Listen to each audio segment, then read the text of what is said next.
don't know if we're live yet, although the like limited feedback all this week without you has taught me that this new system where I have like 17 different pieces of software running, I feel like it's going, but you never know. But I think we're live. Well, good. Oops. Yeah. I don't know if we'll do the watch party. Oh, there we go. Start a watch party. It's been so long, Lou, since we've done this the old-fashioned way. I know. Do we have to incentivize you with a circadian optics light? We might. I've only got 2. Yeah, and I have been considering doing another reverse sponsorship. So I need to find another product out there that can help me support the whole thing. You are blinking in and out of existence. Are you aware of this? I am, because I wanted to surprise you with something, and I don't. And I should have cleared up a bunch of other stuff. Are you canceling yourself? Is this what's happening? Yeah, I think I'm being censored by the Snapchat gods. What do you think? It's very possible. Yeah, let me see if I can close about 40 tabs and see if it'll start going here. Really, as we trust, you are one of those people. Yeah, and I mean, I think the lunatics find that this is maybe the best part of the show. The lunatics have amazing standards. Okay. Well, on that note, why don't you say we actually start the show? Let's go.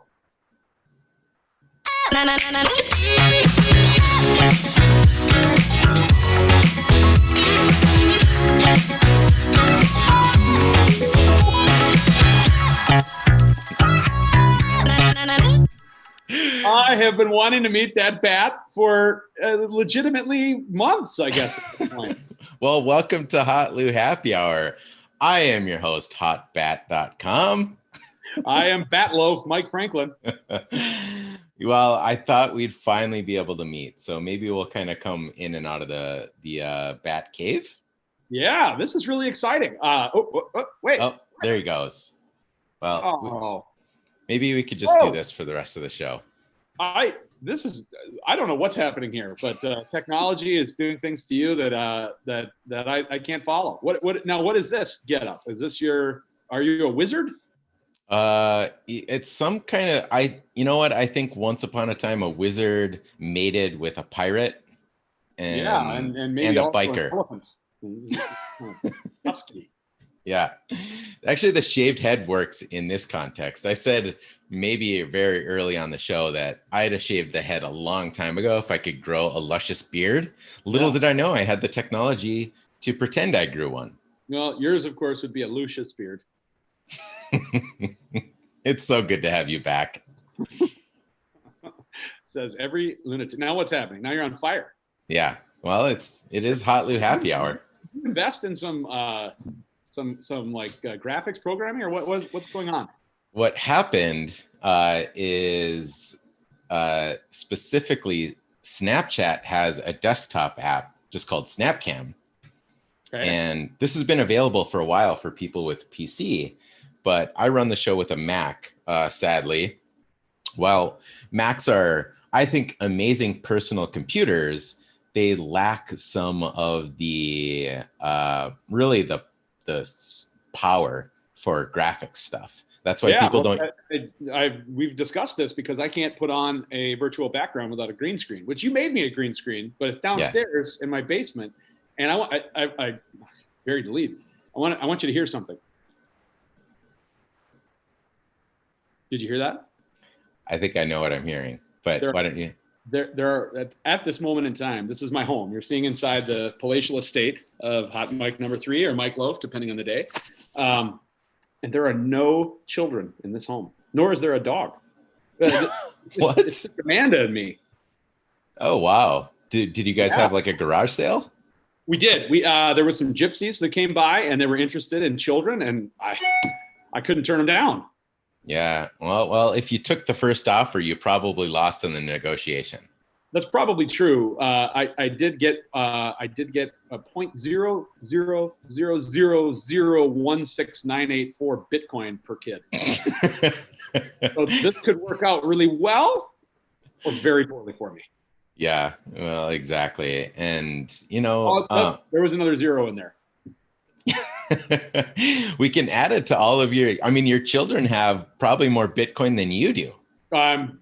Based on the amount of birthdays they keep having and Uncle Lou's generosity, I find that to be perfectly believable. I do wonder. So I don't think I've ever told you that the plan is to give them the Bitcoin when they turn 18. How will you do that? Will you, I mean, is there like you get a certificate? I mean, or will you simply, I mean, I suppose by then they'll have phones and we can set up accounts for them, but. I think so. I mean, I haven't thought that far ahead. We're talking like a decade from now. No, we're not. We're talking about 7 years. I rounded up. Okay, well, for the oldest, it is under a decade. It is for under the next one, it's 10, right? It's a decade, exactly. Right, and then 13, and then a decade and a half for the next one, right? That's right. So, or Bitcoin terms, 0.00001657 bit years. Yeah, who knows? Lunatics, I could use a little feedback. Do the lunatics find Bitcoin humor funny? Because I can work on this. We can work in more blockchain references. Yeah, whatever you want. This is for you. This show's for you. Is it too late to start a cryptocurrency podcast? It might be. It might be. There's like a million of them. Yeah, actually, friend of the show, Travis Wright and Joel Comm have their own. Well, I was going to say conspiracy theory podcast, but that's probably not fair to them. They have their own cryptocurrency podcast, and it's the second biggest podcast in cryptocurrency, which is pretty insane. But they started it super early from the perspective, I think, of general consumption, because I think it's like 2.5 years old now. Okay. But yeah, the cryptocurrency community, as you might expect, is more on the conspiracy side than just about anything. I find that very difficult to believe, Lou. Well, we'll see when we hand over Anna her very first Bitcoin wallet in 7 years, what cryptocurrency will be made of. I practically insist that it be crocheted.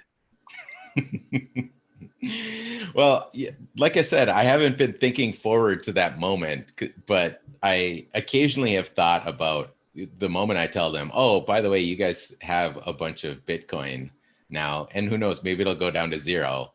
But I have a feeling, or maybe it'll pay for college. Maybe I have a, and maybe you'll agree with this assumption as I predict the future, that there will be a very underwhelming response to when they're told that they have a bunch of Bitcoin. Yeah, my children, another sort of window into the life of Hot Mike number 3 or Mike Loaf. The children do not, in the parlance of professional wrestling, they no-sell just about everything. You can hit them with a steel chair and they'll just look at you. I mean, so I'm told. I've seen their eyes light up at a couple of YouTube videos. That's true. They do like the Dude Perfect. There's what the hell's her name? Mariah Elizabeth. She's another one. Oh, not familiar with that. This is a reflection on society. I find every time I stop and think about what is happening to the world. I mean, not in the way that we usually talk about on the show. There's a woman, she's probably mid-20s, early 20s. Her name is Mariah Elizabeth. She fixes squishies. Her whole show, yeah, like the little like puff ball, like almost like stress ball material, but like they're little cute little animals and stuff. Yeah. She gets squishies that are in various states of disrepair, and she fixes them up so that they're new and beautiful. My children are obsessed with this show. That is bizarre. I trying to figure out, like what we're doing. What are we doing wrong? No, I don't. It actually, I had the opposite response. Like, I don't get what this show is. Like, I don't know what we're doing here, but we're not fixing squishies, and people are watching. So I was, and then the thing is about, I get sucked into the show because it's on my TV sometimes, and so I'm sitting there watching it. She's charming. She's a charming young lady. She's very funny. She's very talented. I mean, like what she does with these squishies is remarkable. And it's kind of like, I mean, could you imagine pitching that to a network exec, say 20 years ago? All right, so here's the show. They're going to send me squishies. Right. At first, we'll probably have to buy them, but then eventually, over time, people are going to send me squishies, and I'm going to fix them live. I've heard a rumor that was actually the initial pitch for Seinfeld. Somehow, if you'd have frozen in the internet, when you said somehow, I knew for whatever reason it popped into my head. He's going to say this is the original pitch for Seinfeld. Well, we're aligned with that's what 30 years of friendship will do. Yeah, and we're aligned with Larry David here at the moment. Maybe I ought to have somebody who works directly for Larry David is a good friend of mine. Maybe really? We need to have him just on the show. Just to get an insight. I don't know why this took several months. Yeah. Well, we have confirmed, we just turned the show into promos for future shows. Tuesday, we have Isaac Saul, the creator of a newsletter that I think is kind of the analog to what our show is, or has accidentally become. It's some weird news show where we try to share most perspectives without turning it into Crossfire or some sort of weird political hack show. I think we aspire to do that. We try to add obviously some entertainment, which Isaac doesn't do necessarily in his newsletter, but I found it to be pretty valuable. And I think you've subscribed now and probably read a couple. And actually, it's one of two daily newsletters I now subscribe to. And when I have time, I read them. His is called Tangle. I don't know if you mentioned that, but it's really well done. And I hope and I'm praying that this sort of journalistic ethic is increasingly more common among younger journalists that will replace the ones that are there now. Yeah, I'm not condemning an entire class of people, but by and large, they're not representing themselves very well. Yeah, so super excited, and we're gonna have a much bigger audience for that one too, because we're gonna cross stream on the Ultimate page, because Isaac is an Ultimate Frisbee player, and one of my pages is called the Ultimate page, and it has 140,000 people on it or so. So we're gonna cross stream to there. So we're gonna have a very diverse audience that day. I'm really excited, and I will turn up the crazy Trumpy righty deal that people love me for. I found that to be very common on the internet. Yeah, and actually, loyal lunatic of Ben Crabb sent a really fascinating video that I don't know. Maybe I will be able to share it. Maybe we can kill some time here while I track it down. And I share my screen. Talking about Bitcoin and. By the way, the lunatics have spoken, because I put a poll up that said more or less Bitcoin humor. And the options were more, less, and none at all. And 100% of the responses at this point are none at all. Are none at all? Oh, yes. All right. I know we said this show is for the people, but sometimes the people are just wrong. Remember, I'm a small R Republican. I'm not a Democrat. I don't like democracy. Majority rules is a terrible idea. It leads to things like the French Revolution. We'll do a whole show on the terrible history of democracy. So in this case, I'm using my prerogative to step in and say, you're wrong. The correct answer was some Bitcoin talk. Yeah, we need some Bitcoin humor. Bitcoin was all the rage 18 months ago, and now nobody really talks about it except for really the two co-hosts of Hot Lou Happy Hour. Yeah, I was very successful in my Bitcoin endeavor by turning $500 into $100. That's impressive. Well, maybe if you were to have an impassioned listen to some of the Bitcoin podcasts out there, you'd have the same results that you have with fantasy. I am a very good fantasy player. I am a double accurate. Champion. Yeah, I am a double champion at this point. Loyal lunatic Courtney Helgeson is wondering if I could bring up Big Chungus. She's mentioning it on the show or on the chat, and I'm happy to talk about Big Chungus. But it's before really we do that, I have a video to share, and hopefully the sound will come through, because to your point about being a huge Trump supporter and how that goes really well for people, I have to share this video. It's a bit. Yeah, I think most people know, or at least we hope, right? Well, any new lunatics, new lunatics, just we have Trump and I have a complicated relationship. Yep. All right, we've got the volume on. Here we go. This is all of 16 seconds. Hopefully it comes through because I love this video. Hey guys, my brother just got punched in the face for no other reason other than being a fucking Trump supporter. And I'll do it again. Pow, motherfucker. I should have given the language warning. But holy cow, Friday. What a great video. You're tuning into the Hot Lou Happy Hour on a Friday, and you're not expecting a motherfucker or two. You're in the wrong. Yeah, we're happy to victim blame in that particular case. Yeah. So I did want to ask you, I have a feeling you did not tune into the show yesterday or any of the shows. Not only did I not tune in, I forgot all about it. Like this is the level of chaos my life has achieved. You and I texted about when could we record the show, could we do the show, and I had a meeting that ran long, and then my business partners and I retired to the Bulldog, and I was just sipping beer number 2 when I got a note that I looked at my phone and you were recording without me, and I felt very badly about that. So I'm sorry. No problem. I'm noticing this cat on your head.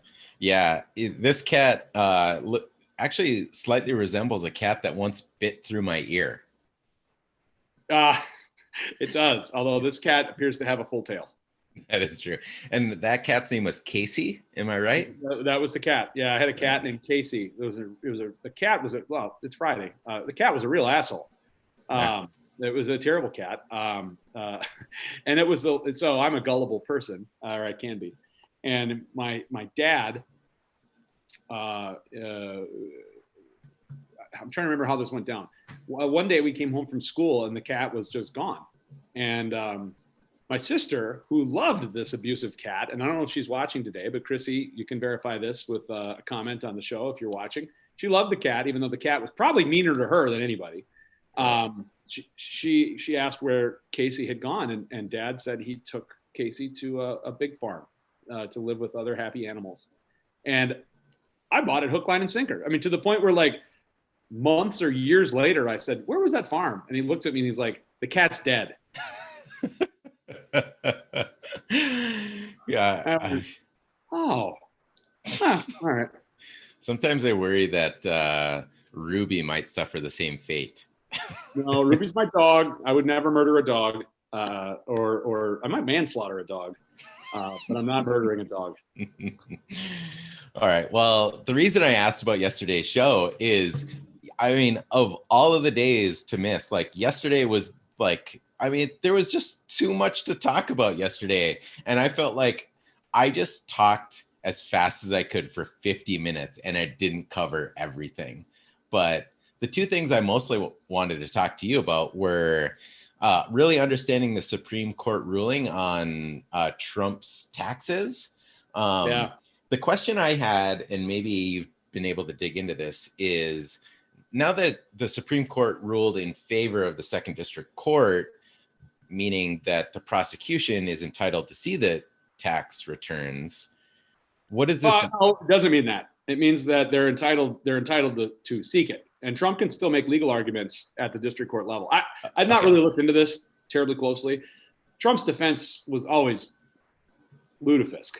I mean, that basically you could, I mean, he did the thing that he does on I would say on a daily basis, but on a multiple times daily basis, where he just overstates the case to the point where there's no real logical way to sort of work yourself back. That basically you could never subpoena a sitting president's taxes because he would become too distracted, and our foreign ally or foreign enemies would use it against him. I mean, this is bizarre. It was a bizarre argument. Bizarre. Yeah. Okay. So this confirms what I was thinking, is that the Trump defense team has probably another dozen arguments to say Trump doesn't actually have to submit his tax returns at all. So really all this did was rule that their defense in this particular case wasn't valid. So there may be other ways to prevent that from happening. Yeah, I think so. I don't think this was terribly controversial. I think it was a 7-2 decision. And I actually think one of the dissents was Clarence Thomas, who didn't really dissent on the merits. I mean, this is the other fun part about the Supreme Court. Like, it's not, again, I'm a small r Republican, capital R Republican sometimes, but small r for the most part. These aren't votes like you get in a committee at the legislature, right? Where these are nuanced decisions. And as I understand it, the Thomas dissent more or less agreed with the outcome, but had sort of set out a separate standard that he would have used. Oh, interesting. So I think that means the only true dissenter in the case was Alito. And I did not read it, so I don't know. I don't know what they said. You would have had me at a disadvantage yesterday too. Okay, but that is interesting to hear that in a way that a Supreme Court justice can agree with the outcome, but dissent on the basis that the outcome is right, but the reasoning is wrong. Oh yeah, absolutely, and it happens all the time. Oh, interesting. Yeah, because I mean, when you think about it, the whole crux of the court is reason. I mean, there's it has nothing else, and so the rationale really matters. And actually, what usually they call that, they'll call it like a concurrence. There's and there's some very, like, I remember the very famous case from about 10 years ago, Citizens United, which essentially was a 5-4 case, but there were so many separate concurrences that it was very hard to figure out like what the 5-4 majority really was. And actually on much of it, it was a 7-2 case. So like if you count these concurrences to where, I mean, it was really complicated because a bunch of different justices more or less said, well, I agree with the result, but I would not have done it that way. So does that really count towards the 5, or doesn't it? I mean, it does, because you agree with the result. And so obviously Thomas must not have agreed with the result, but he sort of laid out a separate standard that he thought should have applied. As I understand it, I have not looked at this. I've been really busy the last couple of days. Okay. But that's still, like, what we're saying still applies, that you can agree with the outcome and disagree with the reasoning, and therefore dissent. Okay, that's interesting. Well, in other news, more fun news, the other thing that I brought up was the fact that, COVID is changing fantasy sports, not just regularly. Oh man, this is going to be wild. This season is going to be wild. Yeah. So I think you agreed with at least one of my points in the league that we're both in, that we're going to need a different. Who's the current champion of that league? Hang on, let me check my notes. Is there a loyal lunatic chief fact checker, Josh Kimber? Oh, it is. It's the one and only Mike Loaf, Le Champion. I think Le Champion. I think I do maybe need a new name in that league. Maybe I'm Mike Loaf. Yeah. So I think I didn't know which point you were agreeing with in the chat, because I find chat rooms like that to be hard to follow the threads. But I made 2 points. One, that we might have to reconsider how the dynasty gets formulated. And then the second one, that we probably need a specific COVID IR. Yeah, so there's a lot. The fantasy community is discussing a lot of these options. There's apparently a way, and I meant to chime in on this today, but again, real busy. Was on Zooms all day, doing like actual stuff, work. People pay me to do stuff. But there's a sort of working theory apparently that's going around that what rather than a specific COVID IR, what you maybe should be able to do is drop the player, but then have that player reserved to only be able to pick up by you for X amount of time. I mean, it's sort of functions like an IR, but the software apparently can manage it better or something like that. But there's another one that I put on there that I'm curious about your thoughts of, and we'll have a league meeting. We'll talk about this. Is the position most vulnerable to same day benching? Presumably this is because the players are going to be tested before every game. And so if they're tested on Sunday morning, and let's say the quarterback has a positive result, clearly that quarterback cannot play in that game. So as a fantasy matter, that's a position that, there's lots of leagues that have 2 quarterbacks, but that's a position that's very difficult to replace on the last minute, because the quarterbacks that are available on the waiver wire are hot garbage. Mm-hmm. So there's a movement afoot to have sort of specific rules this year that would allow for basically a team quarterback. So if Pat Mahomes is benched the day of, you get his backup, who is, I have no idea who Pat Mahomes' backup is. He played probably almost as good as Pat Mahomes. Oh, without question. I mean, he's probably earning $500 million the same way that Pat Mahomes is. But who's our backup in Minnesota? We got Kirk Cousins, and then our backup is Jim Anderson. So Jim Anderson would be the quarterback, and you would get his points in that game. Interesting. Automatic. I wonder if Joe Mauer still argues that he's a top 2 quarterback in Minnesota. It's possible. I'd pay to see that. I would too. Yeah. The difference between Kirk Cousins and Pat Mahomes, though, is Kirk Cousins' full contract was totally guaranteed. That's right. Although he's got a 3-year contract, Mahomes has a 10-year contract, which is basically without precedent.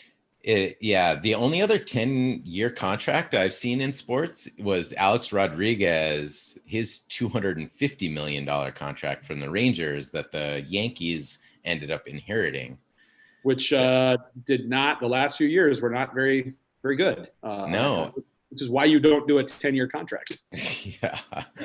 And I mean, it probably worked out for the Yankees kind of, because you put butts in seats, even if it wasn't from a performance standpoint. Right. But yeah, football really shocks me, even though in terms of bets for the future, I don't know if there's been another NFL player in the last generation, right? Like the last 20 years that was worth this kind of gamble. Tom Brady and Lamar Jackson are looking at you going, huh? I think Lamar Jackson is the future Cam Newton, which interestingly enough, obviously is now a Patriot. But these scrambling quarterbacks, they don't last very long. You'd never give a scrambling quarterback a 10-year contract. Yeah, and Mahomes is a little different because there's so much more creativity. He reminds me more of Brett Favre than like a Cam Newton or something like that. But no, he's a joy to watch. And the year before the year before last, I drafted him in the 12th round, so he's free. I played him week 1, and then I dropped him. That's how good of a fantasy player I am, Lou. Well, I'm super excited actually for the NFL to resume one way or another, because I think we're right in the midst of this shift from the old guard to the new guard, where Brady is his career is sunsetting. What are you talking about? He's only 43. Rodgers is done. Drew Brees is basically, he's been canceled. So, Phillip Rivers, all of these old guard quarterbacks they have a couple years left at most of maybe serviceable quarterback stuff. But then you've got, Lamar, you've got Pat Mahomes, you've got my guy in Buffalo that you traded to me, Josh Allen. Yep. Josh Allen. We've got a good 6 or 7 quarterbacks that could be ushering in all of the new guard right as that previous old guard is going away. And we've kind of seen this rolling changeover, I think, in the last 30 years of quarterbacks, but we haven't seen this what seems to be a sudden shift. Which who's the Arizona guy, the Arizona quarterback? I mean, he's a star too. Kylie Jenner. Kylie Jenner is they are an amazing quarterback. Dak Prescott. I mean, it's just the talent is unbelievable. Yeah, and loyal lunatic Brian Lindstrom, if you're listening, if you just want to keep that Arizona quarterback on the bench all the time and not trade him to me, that's your prerogative. But you could have gotten some value out of him. Man, I'm so thankful. It's like the Garth Brooks. I thank God for unanswered prayers. There's so many terrible trade offers I made last year to the knuckleheads in our league who refused to trade. You and I pulled off one of the only trades last year. Yeah. That worked out amazingly for both of us. Yeah, it did. And I tried to get the player I traded to you back. I'm not interested because now he's going to be a top 10 quarterback this season. I know. Running back. Yeah. Well, Josh Allen might be a top 10 quarterback. Oh yeah, and he's got a pretty good receiver coming his way too. So he sure does. Yeah. And he already had Cole Beasley. So I mean, I can't believe I might become a Buffalo fan. I mean, they're the favorite to win that division. As they should be. They should absolutely dominate. And I thought they should have last year too. Other than the Patriots having like the easiest 8-game schedule in like the history of the NFL for probably any team, let alone one coming off of a Super Bowl victory. Well, and the best defense in the NFL, and it's not close. Okay. All right. We're turning into full NFL breakdown here. Run another poll. Do you want us to go back to Bitcoin humor, or is this sports talk okay? Yeah. Well, This is brand new material for the Hotlou show, for the Hotlou Happy Hour. It is. I'm very curious. The Hotlou News Network is turned into Fantasy Sports Weekly. Paul Charchin, if you're listening, we're taking over. Yeah. You've been canceled. Yeah. So yeah, this is great. Loyal Lunatic Jerry Lean is asking what happened to the Hotlou Happy Hour News Network. This is kind of news, right? There's no news. Nothing's happening. Yeah, that's the weird thing about this week is nothing's happened. But very boring. So I want to make a point about this because it's true that the Patriots statistically had this amazing defensive season last year. But what happened when they made it to the playoffs? The defense was unsuccessful at the game of football. One and done. Yep. And, I was saying that like the first 8 games of the season, I think that was like it was a historic defensive performance. But when you looked at the results of those 8 teams, it was like historically futile performance by those teams. And that's one of the things that I think people who are analyzing the NFL. They also lost at home to the Dolphins in what would wind up being Tom Brady's last game as the Patriots quarterback. Yeah. Or last regular home season game. Yeah. Home game, right? Home game. Yep. The playoff game was on the road. Yeah. So, yeah, I love this. Loyal Lunatic Gigi Dobozinski says Hotlou Happy Hour is eclectic by its very nature. That's a good point, Gigi. It is very eclectic by its nature. We've probably gotten in a COVID / the world is falling apart rut. I love this little positivity here. Sports is we need the sports. I'm thrilled about baseball coming back. I get that it's going to be a weird season with a lot of all-star players not even playing. To say nothing of COVID related disruptions and all that. But I can't wait till they come back. I'm going to watch hockey. I mean, I love hockey, but like I don't like the NHL. It's kind of weird. Like college hockey, I love high school hockey, but the NHL to me is kind of just whatever. I mean, I'll say that I think, and I'm going to recommend to all the lunatics do this. If you ever have an opportunity to go to a college hockey game, I don't think I've ever had a sports experience like watching the Gopher hockey games, the 2 seasons that they won the national championships. Oh my God, it was the best. But it's so sad in there now. They can't give tickets away. I mean, we went to a game, I don't know, 2 years ago, and there was, I don't think any exaggeration, there were probably 500 fans. I mean, it was in arena with like 10,000 seats or something. Right. 9, I mean, it was like a cavernous. And we've been going, my daughter plays hockey. We've been going the last couple of years to Ritter Arena to watch the women. Yeah. It is a much more exciting experience right now to watch the Gopher women. And I heartily recommend it. And it's a cheap ticket. You can get a ticket for $5 and go watch world-class women's hockey, which is every bit as good as men's hockey. I totally agree. And the excitement level at the college game is there too. And I didn't get to sit through an entire game, but I walked over with you and Anna one day on a skate through. And even that, because I think she was skating with a bunch of the Gopher women that day. Yep. And in that particular case, I couldn't believe how many fans there were just to be there, obviously for their children, but probably also to just kind of see some of the best female hockey players in the world. Yep. And it's a great, I mean, it's a smaller venue. I think it's like a 2,000 seat capacity, but I think we had season tickets a couple of years ago. So we've gone to, I don't know, 7, 8, 9 games. We didn't go to many. And then the season ticket was super cheap, and I think we got it. Like, we bought it like halfway through the season, so it was like at a super discount. Yeah. But for the most part, those 2,000 seats are full. I mean, you're in there, and it's a great environment, and it's a great team. I mean, they're kind of perpetually, I don't know how many time national champions they are, multiple time national champions. Yeah. And this current team is very, very good. Yeah. And, the only experience that I've had, I think that's been close to that was how the Gophers played last year. Yeah. The Gopher football team, I mean. Right.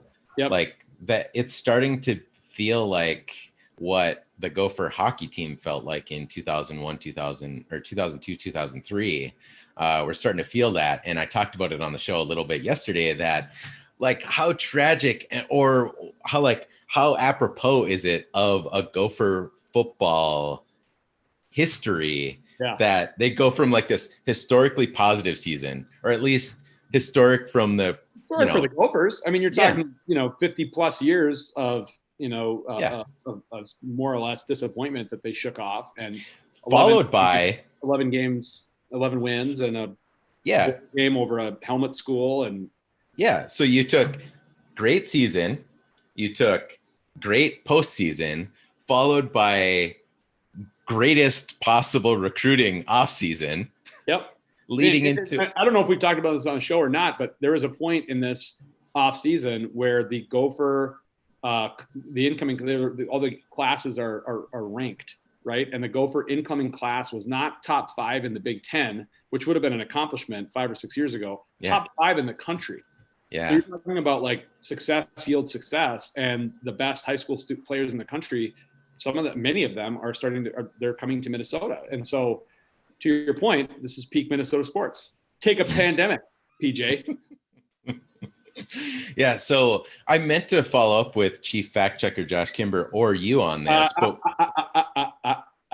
racist. No, he and I have both talked in detail that we can use the word chief. So until there's people protesting outside the hotlou.com studios. Okay. Hey, look, if it happens, if you're canceled, I'm sitting here with a friggin' bat. I told you. That's the beauty of Hot Lou Happy Hours. If Hot Lou gets canceled, we have a substitute host. That's right. Hot bat. Hot bat. Yeah. It was, I can't even recall who I was talking to about this, but, I mentioned something about using the bat in like this superhero context. And they asked me, well, what would you call yourself? Oh, speaking of which, I know we haven't talked about this on the show. Have you seen the news that there's, I forget the name, I forget which DC character it is, but they're doing a DC movie that is going to feature Batman. Okay. And Batman is going to be played by Michael Keaton? Yes. Which, it sort of begs the question. I mean, how could a 60-whatever-year-old man play Batman? But I don't care. I don't even care. I care so little about this franchise. I don't even know the name of the character that the movie is centered around, but I will go because I want to see. I mean, he's in the top 2. It's Christian Bale and Michael Keaton, and everybody else can pound sand. Yeah, absolutely. And Michael Keaton's so talented. I mean, what was it, Birdman that he was in? Birdman, yep. And then the Founder. If you haven't seen that, it's so good. I highly recommend it. He plays Ray Kroc. Beetlejuice. Don't say it 3 times, but I mean yes. Yeah. Do we have a Beetlejuice filter here that I can enable? That's 2. Uh-oh. We better be careful. Yeah, if you say Beetlejuice, oh damn it! Oh no, I think we filtered it out. I think we got it just in time. Yeah, good. But yeah, we're looking forward to that for sure. So what I started asking though is, do you know what's happening with the Gophers schedule then? Because I know the Gophers are losing 3 home games.